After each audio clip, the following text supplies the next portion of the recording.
Welcome to the Franchise Masters podcast, where aspiring entrepreneurs learn what it takes to find, buy, and build successful franchise businesses. My name is Drew Carpenito, and I'm your host as we dive into these fascinating behind-the-scenes stories of people who have used surprising franchises to create massive success. I'm glad you're here. Let's dig in.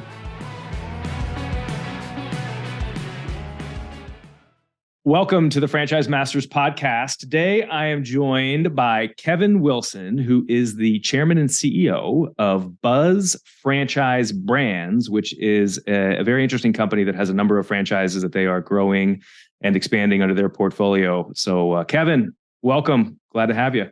Good morning, Drew. It's great to be with you. Yeah. So I was, we've gotten to know each other a little bit over the years, and I think a little bit more over the past year or so. And I was just going through your profile. You have an amazing background with everything that you've done professionally and to how you got into franchising. Could you take us through a little bit about just what you were doing back with Bain Company and how you found yourself into franchising? Yeah, sure. As you said, Bain Company. That was my first role out of school. I was in the Dallas office and loved it. But it was also, I did it for 5 years, traveling all over the country, working with large companies. I really enjoyed it, learned a lot, great people. But for me, growing up as a kid, I was always doing my own thing, and so all along that time, I was keeping track of different opportunities I wanted to try to pursue on my own. And so one percolated to the top, and that was starting a chain of retail bagel stores, Benny's Bagels. And didn't know anything about the bagel industry, didn't know anything about franchising. We opened our first location. I did it with a couple partners, my brother and a good friend. Ended up getting introduced. The first store went well. I got introduced to a lawyer who then introduced me to a guy named Joe Croce, who was the founder of CiCi's Pizza. And Joe was the one, I guess, if there was one person where I learned a lot from franchising, was him early on. And certainly our attorney that we hired helped a lot, but Joe really knew the ins and outs. So we began to franchise Benny's Bagels, did that for several years before learned a lot too, learned a lot about franchisees. If you may recall, that's where I first met our mutual friend, Kurt Landwehr. Okay. Kurt was a customer. He came into the store and he knew a lot about franchising. I certainly learned a lot from him about franchising as well. So that was Benny's Bagels. And so you went from Bain Company, one of the most exclusive, high performance consulting companies in the world, to starting a chain of bagel shops, huh? Yeah, exactly. And what was interesting, and my wife worked at Bain as well. And I remember coming home and I said, "Look, sweetheart, I'm going to leave Bain. I'm going to do this full time, and I need you to sign these documents." And she said, "What are these?" I said, "Well, these are personal guarantees for the SBA loan that we took out." and she said, "What does this mean?" And I said, "Well, it means pretty much you're personally guaranteeing this with me." And my salary went from what was a large number to me at a time to a very, very small number. But it was fun. I learned a lot. And, I was fortunate to have her continue to work so that she could put some food on the table. I put breakfast on the table every day. Well, yeah, you could provide breakfast, right? From the bagel shop. Yeah. Right. Exactly. So what was it about the world of bagels that intrigued you to make that change? It was more what I saw. So one of the things with Bain Company, I was able to travel all over the country. And so one of the things I did is I always buffered in time every morning to go and research and go to the best bagel shops. And so, you go to a place like New York and, H&H Bagel was the place. And so I saw the lineups there. And then I went out to the West Coast, San Francisco, and it was Noah's Bagels at the time, which ultimately became Einstein's Bagels. But what I saw was, this was clearly taking hold on both coasts, but there was nothing in Texas. In Dallas, there was one bagel store at the time. Wow. So we ended up, we grew quickly. We used a small footprint, small investment, but within 3 years, we went from one location to there were probably 50 bagel stores in Dallas. We had maybe 15 of them. It was crazy growth, and the money that poured into it was amazing. So all of a sudden, you start seeing Bruegger's Bagels, you start seeing Einstein's, Noah's, Manhattan Bagels. So it got very competitive very quickly. So, and that was mid '90s. It looks That like, was right? mid 90s. Yeah, that was 95, 94, 95 to 98. So learned a Okay. lot, but we also the three partners, we also decided we wanted to go just different in separate ways. People wanted to do different things.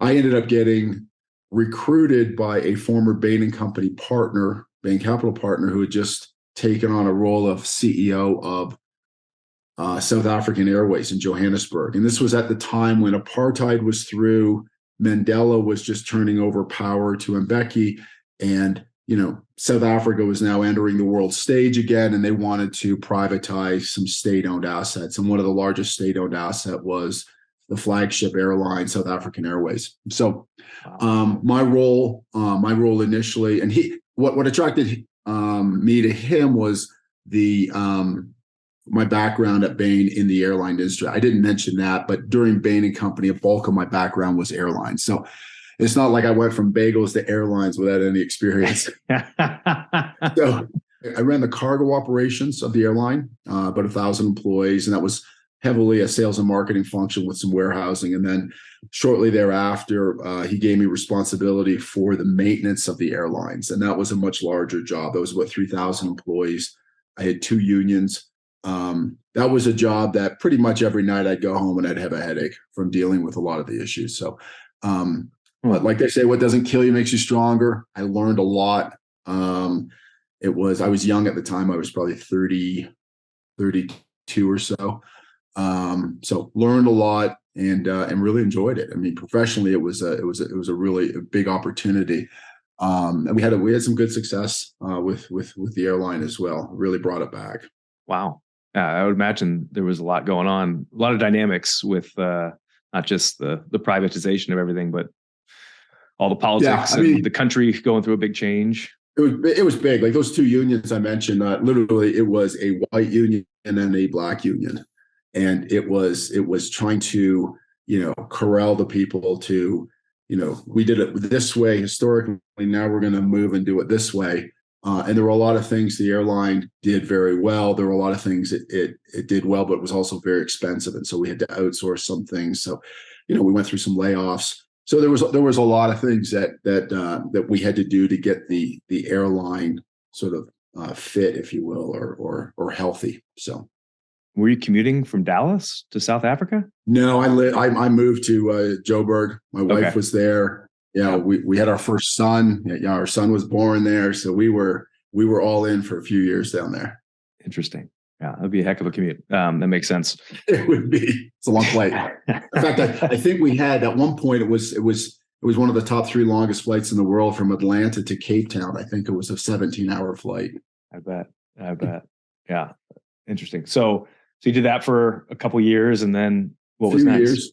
Yeah, a few years. Came back to Virginia Beach, which is where we are right now. That's where we're based. Buzz is based. Did a couple of things. I called from a friend who wanted to begin building a private equity fund in Mexico.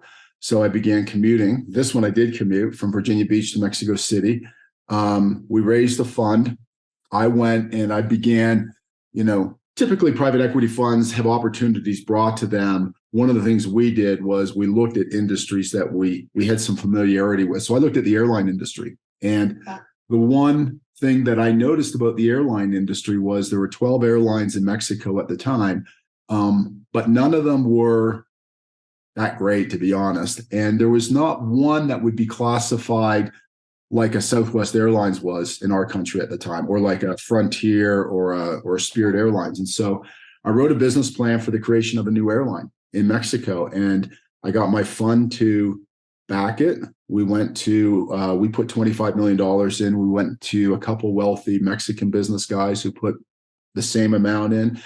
And then a wealthy El Salvadorian businessman who's in the airline industry, he put money in. And so we raised $100 million and we started the airline with 6 aircraft. And so we were the 13th largest airline or the smallest in the country. That was in 2006. And so if you fast forward, Drew, to where we are today, instead of 13 airlines, it's down to 3 now in the country. Our airline is called Volaris. It's now the largest airline in Mexico. We've got about 120 aircraft. and it's us, Air Mexico, and Viva. But we are by far the largest. It's publicly traded now. We fly to probably 20 destinations in the U.S., all over Central America, and we entered South America last year. So really, it's got about 6,000, 7,000 employees now. So big airline. Yeah, it's done really well. Really, the management team is the same team that was involved from the beginning. They are, I think, some of the best in the industry, and it's really been a success. So it's been great. What was it that led to the success of that airline? So part of it is having the right plan, right? And having the right strategy. You need that. And so they did not have a low cost airline there, a low cost strategy. And so low cost in the airline industry almost always wins. It's not the only way to win, but it's almost, if you do it well, you can win. Several years later, we brought in a gentleman named Bill Franke, and Indigo became an investor. And Bill's probably the most successful airline investor in the world for low-cost carriers. And really what he has pioneered is what's called an ultra low-cost carrier. So it's taking that low cost to a new low level with a lot of different tactics. And so we were able to incorporate that. So I think the strategy part is really important. And then I think the people, it's a very analytic team. So when I mean people, on the governance side, there's a couple of Bain Company airline guys in there. There's a management team that's been doing this now for 17 years. I think the CEO is probably the longest serving CEO in the airline industry anywhere, with the exception of maybe Copa, I guess. But he's great. So you get the right people in place, and then you make sure it's well capitalized. I mean, these guys flew through the pandemic. I mean, they were in 2 years ago, they were the most successful airline in the world, most profitable airline in the world. In the pandemic. Yeah, it was amazing. Like Mexico never shut down. They just kept going, and there was no grants given to the airlines. I mean, this was, survive on your own or don't survive. And there were airlines that failed, and that helped a lot too. So it rationalized the capacity in the industry. So anyways, pretty cool. So did that, and then did some private equity for a while, where I got an opportunity back up in the US, did private equity for several years, where I got a chance to see a lot of different things. In fact, made some investments in franchisors. 1-800-PAC-RAT was one of our investments. Liberty Tax was one of our investments as a private equity fund. And then it was during that period of time where I really saw that what I really like doing is being part of a company that I can grow, as opposed to just being an investor and sitting on a board. And so that's when in 2012, I made the pivot to franchising. I'd always been, Benny's Bagels. Then as we made a number of investments, I've always been in franchising, but then I went in a big way, and I bought a company called Mosquito Joe, which had a couple trucks at the time. And we turned that single territory into a franchise operation. So hired a team, we rebranded it, we raised enough money to do things the way we wanted to do them. And then we began to franchising it. And, over a 5-year period, that business, we grew to about 350 locations across 34 states. And Drew, we had competitors at the time, Mosquito Squad, Mosquito Authority, but we were crushing them. And we were doing it. And we asked ourselves, we sort of stepped back and said, why are we having this level of success with Mosquito Joe? And somebody said, well, have you heard of Zika? Have you heard of West Nile virus? And we said, well, okay, I'll give you that, the sun's in our face a little bit, but our competitors have the same thing. Why are we outgrowing our competitors 2-1, both at the unit economic level as well as on a footprint level?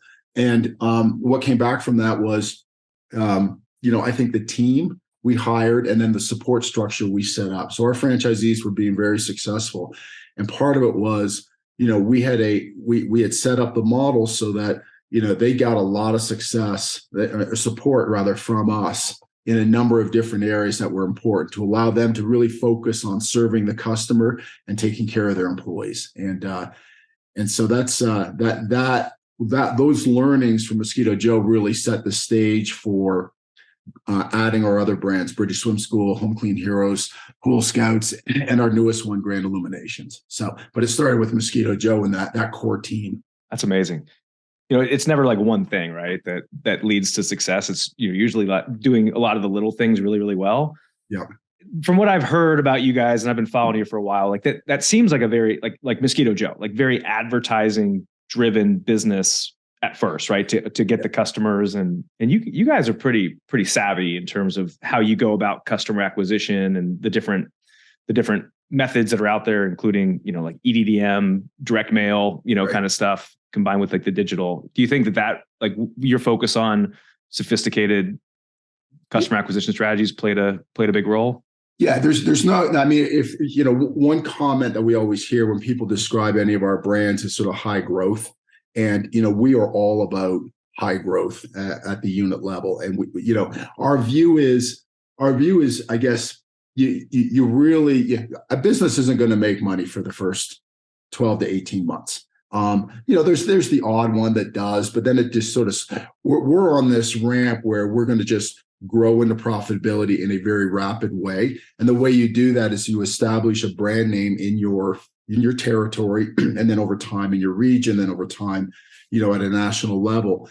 But so many of our businesses are hyper local businesses where you establish those relationships in the community, and you just make the brand aware. So we do that through, as you said, through direct mail, through heavy digital, through a lot of PR.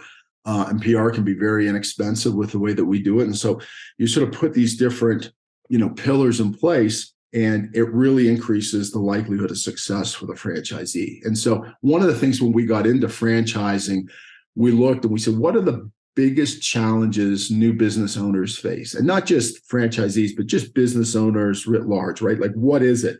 And it's almost always how to deploy a marketing budget effectively to recruit customers in a cost-effective way. So we said, okay, if that's the biggest problem, then we have to be the best at it. And so we hired our chief marketing officer is a woman named Angela Pauls. She's fantastic. She's just really, both very creative, analytic, good at leading people. And what I shared with her is, I want to set you up for success. You tell me what it means. And so, over time, what that's growing into is almost like an in-house agency that we have where franchisees come to us, and we can support them in a consistent way across the brands, but more importantly, in a very cost-effective way too. So franchisors usually do it one of two ways. They either say, okay, Mr. Franchisee or Mrs. Franchisee, marketing's your issue. Just find an agency and do it yourself and deploy a few $1,000 and customers will come in. That almost never happens successfully. Or you do something like, we're going to take shared responsibility to help you recruit your customers. And we're willing to do that because we know it works and we've got the team to do it. And that model has worked really well for us. And so our whole approach with marketing is keeping the foot on the accelerator and not taking it off, and just continuing to grow. And over time, we've been able to demonstrate that the value, the customer value, the lifetime value of a customer for us is multiples of the investment we make to acquire a customer. And so that's been a really good model for us.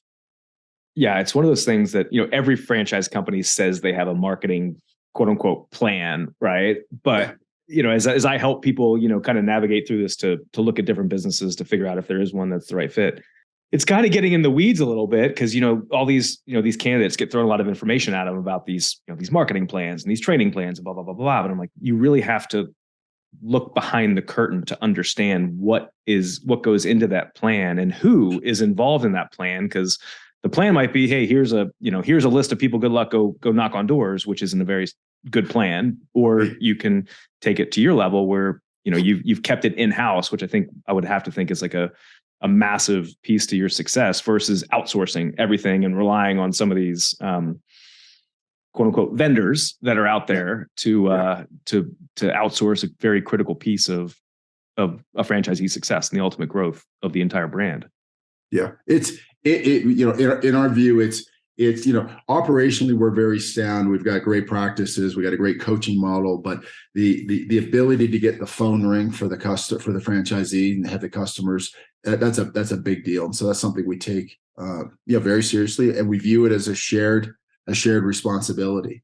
And early on, I mean, when things were not, some things don't always work the way you want them to work. We double down with our own money to figure out and test different things to get to a point where it does work. And so, that's one of the other hallmarks of Buzz, is that we've always been very, very well capitalized. We've always had a lot of money to do things we wanted to do. We've never relied on, the next franchise fee coming in the door, selling. We've always had, a very, very healthy balance sheet. And that balance sheet helped a lot during the pandemic as well. I mean, we had a couple of our brands get hammered and shut down like many people, but we were able to weather that storm and not lose any of our employees. And that was very important to us, because we knew we were going to come out the other end of this thing.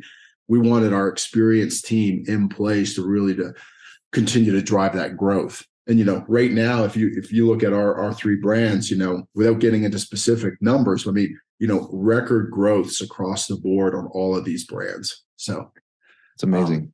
Yeah. There's a lot of wisdom, what you just said, for any emerging franchise company. I think a lot of times when a company makes the transition to start to franchise, it's there's a new game, right? It's like, okay, hey, we need to figure out this franchising business, but it's a long game. It is not a short game to find the right franchisees, help those franchisees be successful, and then start to compound that. Like, it is you need to have a bunch of money in the bank to do it in a way without getting stressed and starting to squeeze the pennies, which then sacrifices the support and whatnot. So there's tons of wisdom. The brand we acquired a few years ago, British Swim School, one of the things that we noticed about the brand was it had a founder that was super passionate. She had set up a good model of like a good curriculum for training, but the support structure just wasn't there for the franchisees. And so when we acquired, we felt like we could, double the support overnight in terms of the people and how we do things, really heavy on the marketing. That brand has, doubled in size since we bought it a couple of years ago, and poised to double again. And it's just because of, some of the money that we had and the support that we could throw at it. So it is a big thing. And you're right. I agree with you on your thought there. It is a long game, and companies that are in it for the short period of time usually don't work out that well. Yeah, no. So there's like something I've noticed, and I'll just throw this out there. I'm sure you're a lot smarter than I am, but in terms of like Mosquito Joe, British Swim School, Home Clean Heroes, Pool Scouts, and your new brand, Grand Illuminations. Like, if I'm sitting back and looking at the characteristics that seem similar, like they tend to be like lower overhead, non-brick and mortar based businesses that are pretty advertising driven businesses. And they have recurring revenue. Like, those are the three things that stand out to me as common characteristics amongst your brand. Is that part of your strategy in terms of any business that you get involved with? Are those some of the things you look for? Yeah, for sure. So I think you hit on them. So low investment out of the gate, that just reduces overall risk. So in terms of financing, especially in this rising interest rate environment, you're not having to worry about high debt payments. So low investment for sure. High gross margin businesses. So to think of revenue less the people doing the work, what's left over to cover your operating expenses. Really high gross margin businesses. Two, the three, they tend to be Amazon proof, is a term we've used. Amazon's not getting into these types of businesses. They're not going to be in your backyard spraying for bugs or teaching kids how to swim.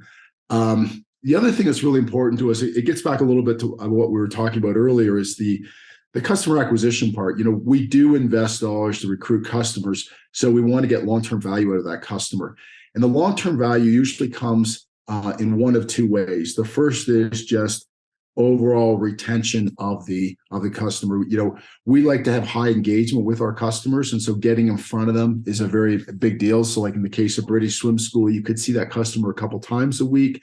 For Home Clean Heroes, Pool Scouts, it's maybe once a week, once every 2 weeks, but we're getting in front of them, and that's really important. We feel like we can win when we get in front of them. So we get the retention from them. But then the other thing we get is we measure.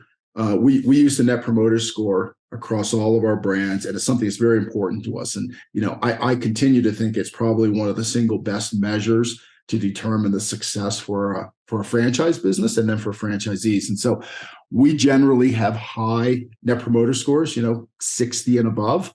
sometimes up to mid 70s. And one of the things we know about a high net promoter score, in addition to high retention of customers, is you get a high referral rate of customers. And so those referrals tend to be cost effective, and they also tend to be sticky like the original customers. And so that's a great way to build a solid foundation to then grow a company from. And so those are all characteristics that are important. When we bought British Swim School, a lot of people, I got comments that said, well, that's sort of out of your wheelhouse, Kevin. You guys are a home services company. But when you look at it more like you were doing, Drew, in terms of the model's very similar to the other models. It's just the end service that we're providing is, teaching kids how to swim. We got one added step in there, which we've been able to figure out, which is negotiating rental of pool space. And we've got some national contracts that are in place. But, compared to our competitors in that space, which are typically, $2-3 million investments where they're building pools that take a long time, we're able to get in very quickly and then also be quite nimble when if a market moves away from you, you can rent pool space somewhere else. So think fitness facilities, other things. So anyways, they all come together nicely under the Buzz umbrella, and it really leverages our shared services platform, which is things like the marketing agency, the analytics platform. We haven't really talked about that, but everything is heavily analytically driven. And those are the tools that we give our franchisees to help them make better business decisions.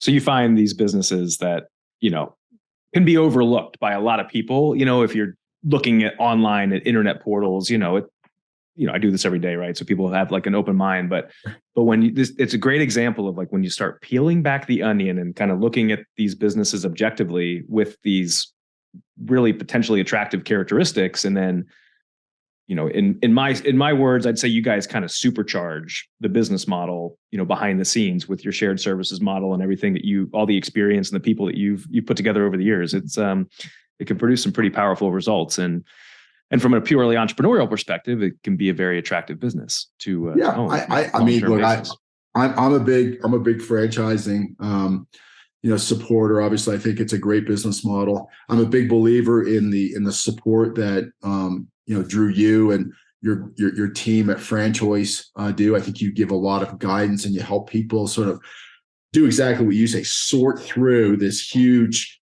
There's thousands of franchise opportunities out there, right? But there aren't thousands of great franchise opportunities. And so you guys, I think, have the ability to see really what's working because you spend time doing things like this, getting to know the people behind the scenes, and you can steer your clients into the right opportunities. And it doesn't mean we're the right opportunity for them. There could be something completely different, but it's about really getting them into a situation where the likelihood of them being successful is higher than they could if they either did it on their own or they tried to do it by themselves, looking at these different opportunities. So I'm a big fan of what you guys do. I think you're some of the best out there.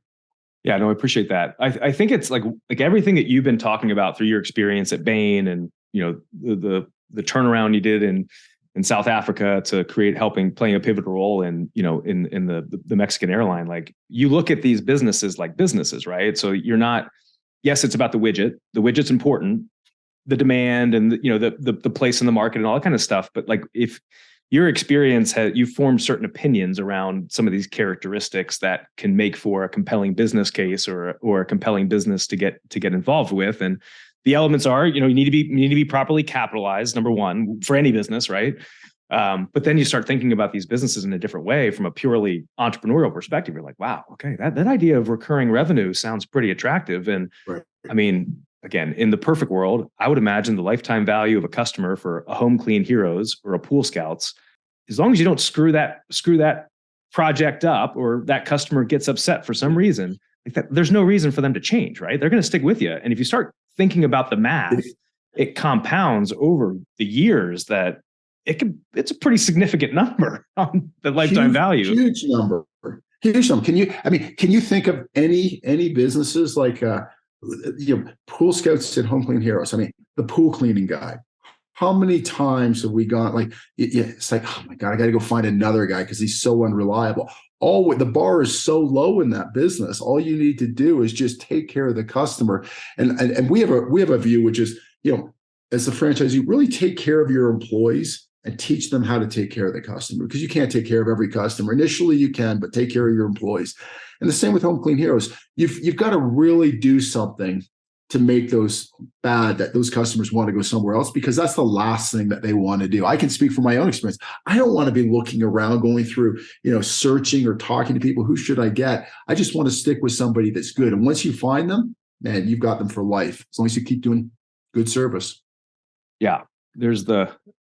I see the pool scouts truck once a week when I take my daughter to the bus stop, and it just pops, man. Like it's just, you can just hit, like, what's that truck in that driveway? Oh, it's Pool Scouts. Versus, you see the other, faded pickup trucks, with the stuff hanging out the back, right? Yeah. Driving around to the other houses. And it's like, man, it just pops. It looks good. Professional truck. It's sort of a vehicular side as they're driving, but make it clean, have it kitted out, make sure that the technicians have a uniform on, do a little extra at the location, maybe blow off the deck or rearrange the chairs for them so they come out and their pool looks great. It takes you an extra couple of minutes in addition to cleaning the pool. It really adds a lot. Maybe bring the garbage cans in for them if the guys just come by, right? Just doing little things like that and teaching your employees to do those things goes a long ways. Yeah, no doubt. No doubt. So you mentioned analytics. Yeah. What type of analytics do you guys, what do you do around the analytics? Because it seemed like that was a big thing that you focused on. Yeah. So everything we do with all of our franchise systems is we're not a software company. We don't make software. So put that out there. But we use what we can find as sort of the best off the shelf software for the franchisee. And what ends up developing is sort of an ecosystem of cloud-based software. So it's a CRM handling all the relations with your customers. It's your website. It's the VoIP telephone system. It's the direct mail that we do. It's the demographics in the area. All of these things are in a different cloud software. We bring it all into one area called an Amazon Web Server. It all comes into one database. And then we use a business intelligence tool, or it's called a business visualization tool called Tableau, which is very common. It's owned by Salesforce now, very common with large companies, Fortune 500, probably less common with franchisors just because of the nature of it. But we all have analytic backgrounds. So we use Tableau. And what it allows us to do is reach into all these different pieces and build the dashboard and build the analytic capability. So if a franchisee comes to us and says, Kevin, my gross margin is X. I thought it was supposed to be X plus, 10. What's wrong? We're able to go very quickly and say, okay, here's the issue that you got. If in the case of Home Clean Heroes as an example, you're undercharging for homes that are 3,000 feet and above. So you got to fix that. Or the routing on this route on this particular day is off. You've got too much windshield time for your you got to tighten the routing up. And that means you got to rearrange which homes are done on which days, which means you got to rearrange up front when you're recruiting the customer. You got to tell them you're in that neighborhood on that day, and here's when you're going to be done. And you do it in a nice way, but it's not just one thing. So that's sort of what we do. And then we provide these dashboards to the franchisee where they can see it themselves. They can compare themselves to other people that started during the same time. They can compare themselves to people that are in their geographical area. If the data is out there, we have it and we know how to use it and manipulate it so you can get the right answer and see what has to get done. So it's pretty powerful. People love it. I mean, because you're also singing off from the same playbook, right? Like you're all looking at this and you're saying, okay, we're all looking at the same data now, as opposed to if we didn't do that, everybody, like a typical CRM might have 500 unique reports and not one report is really great. With what we're able to do is we're able to take the data and create the report that's exactly right for their business and the way we do business on how to. So it's pretty powerful. Oh yeah. And it takes most of the emotion out of that conversation with a franchise owner. If they're not hitting the benchmarks, or maybe they're not where they want to be, which could be an emotional conversation to begin with, right? You could take the emotion out of it and just say, hey, let's just look at the numbers like a doctor, let's pull up the chart and kind of take a look, and we'll all take a look at it and compare it to the benchmarks that we have, and, start the conversation there versus with emotion. Yeah. Your net promoter score comes in, and we see somebody coming in and they're at around a 30 over the last over the last 2 months, but prior to that, they were at a 60. So what's going on? So we're able to sort of dig in and say, well, look, did you get a new instructor at this pool on this day? Okay. Now we're seeing what's going on here. Now, did you train in this way? Or the water temperature seems to be 78 and it should be 82 for the kids. So you're able to really dial into what the issues are and get them fixed quickly. And so that you can then move on to grow your business. But it's really powerful. It's a big investment we made. I mean, we got a dedicated analytics team. We hired an outside firm to teach us on how to do all the programming for Tableau. So there's a lot of accumulated experiences there that over time, but it's working really well. Yeah, it's a great example of just knowing what you want to be good at internally and what where your competencies are going to be, and then finding good partners or good software, good solutions for the stuff that you don't want to have to figure out on your own. Sure. Which For sure. Again, it's when it's those little decisions, especially for like a young emerging franchise or even a franchise new business owner, like those are the things that can really kind of help you not get distracted with a bunch of time and effort and money that might not move the needle as much as focusing on other stuff. Yeah, no, there's no question about it. And it changes every year. I mean, we're constantly innovating, changing. We're constantly saying, well, is this still the best CRM for our franchisees, or should we move in a different direction? What's some of the innovations that are taking place in technology that will make it even better? For the most part, our businesses are really basic businesses. There's not a lot of innovation in terms of the service that's being provided, but there is a lot of innovation in helping delivering the service, right? So, you can teach a kid how to swim and how to float on their back. That's going to stay the same over time. But, how you recruit the customers, how you schedule them, how there's a lot more efficiencies you can get out of the overall system. Yeah. Well said. A lot of nuggets that you've dropped. So what's next? What's the next brand you're buying, Kevin? I'm just kidding. Well, the only one we haven't talked about really a little bit, I guess, is Grand Illuminations. That's one we started. We incubated that.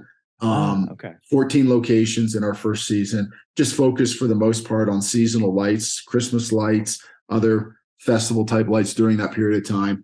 Our 14 franchisees, they're all experienced franchisees known to us. So we wanted to sort of launch with people that, we're really proven business people to us so that we could learn a lot. But it's a great business, very sticky customer.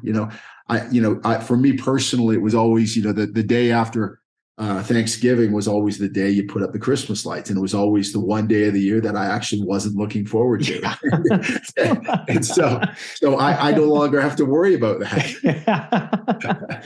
Yeah, it's, perfect, and you're just happen to be probably creating a national brand at the same time. So I think, that brand's it's going to have a lot of legs. And I think there aren't many sort of true national players in that space, and it can lead to some other things as well. But I'm really optimistic about that business. And then we're just continuing to look for others, over time. I mean, I think we look at a lot, we don't do a lot. And so I guess the other thing we did is we recently this year, we've got a fairly good network within the world of private equity. And there's one group just bought a large franchisor, and they asked us to participate with them in helping them look at it and sit on the board. And so we made a co-investment alongside them. So we'll do some things like that. But in terms of our core business, we're just looking at other opportunities right now. And, maybe by the end of the year, we'll have another one. But if not, we'll wait till next year. We're not in a huge hurry. Yeah, I respect what you guys are doing and the way you're going about it. Appreciate that. It's cool to watch, and I think you're going about it in the right way. So with everything you talked about, so a lot of wisdom nuggets for how to look at businesses from prospective first-time business owners to emerging brands and even mature brands. Maybe there's a few things that they can learn about in terms of how to go about things. So, well, I appreciate you coming on here and jibber jabbering with me. It's been good.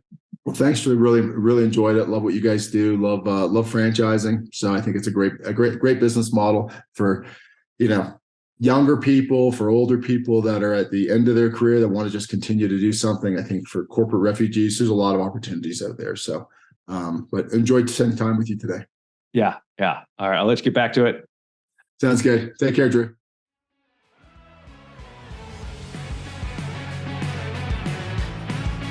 That's a wrap. Hope you found a nugget or two in there that can help you on your franchise journey. And if you ever want to talk franchising, reach out to me anytime.